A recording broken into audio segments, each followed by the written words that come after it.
വിശുദ്ധരോടൊപ്പം March 7 വിശുദ്ധ പെർപ്പത്തുവായും ഫെലിസിത്തായും.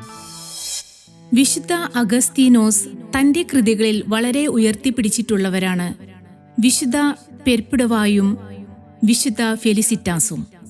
സെവേരൂസ് ചക്രവർത്തി 202 ഭയങ്കരമായ ഒരു മതമർദ്ദനം ആരംഭിച്ചു. പിറ്റേ വർഷം മർദ്ദനം ആഫ്രിക്കയിലും വ്യാപിച്ചു.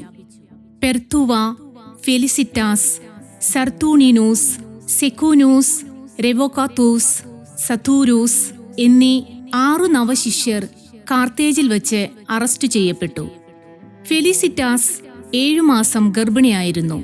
പെർപ്പിടുവായ്ക്ക് ഒരു കൈക്കുഞ്ഞുമുണ്ടായിരുന്നു. അവളുടെ സഹോദരനായിരുന്നു സതീരൂസ്.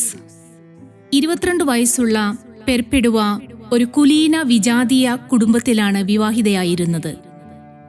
പെർപ്പിടുവായുടെ വധത്തിന് തലേദിവസം അവളുടെ നിശ്ചയത്തിന് മാറ്റം വരുത്തുവാൻ പുത്രീവത്സരനായ പിതാവ് വളരെ പണിപ്പെട്ടു. പെർപ്പിടുവ ഒരു കുടം കാണിച്ചിട്ട് അപ്പച്ചനോട് പറഞ്ഞു, "ഇതൊരു കുടമല്ലേ? ഇതിന് വേറൊരു പേരുണ്ടോ? അതുപോലെ ഞാനൊരു ക്രിസ്ത്യാനിയാണ്, വേറൊരു പേരെനിക്കില്ല." ഗർഭിണികളെ വധിക്കാൻ പാടില്ലെന്ന റോമൻ നിയമമുണ്ടായിരുന്നതുകൊണ്ട് ഫെലിസിറ്റാസ് പ്രസവിക്കുന്നതുവരെ എല്ലാവരെയും ഒരു ജയിലിലടച്ചു. സതൂരൂസ് ജയിലിൽ വെച്ചു മരിച്ചു. വിചാരണയ്ക്ക് ശേഷം അവശേഷിച്ച 5 പേരെയും വന്യമൃഗങ്ങൾക്ക് ഇട്ടുകൊടുക്കുവാൻ കൽപ്പനയുണ്ടായി.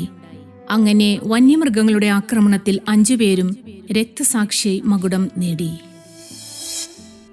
ക്രിസ്തുവിൻ്റെ മഹത്വത്തിൽ പങ്കുചേരാൻ ആഗ്രഹിക്കുന്നവർ സഹനത്തെ നെഞ്ചോട് ചേർത്ത് പിടിക്കുക.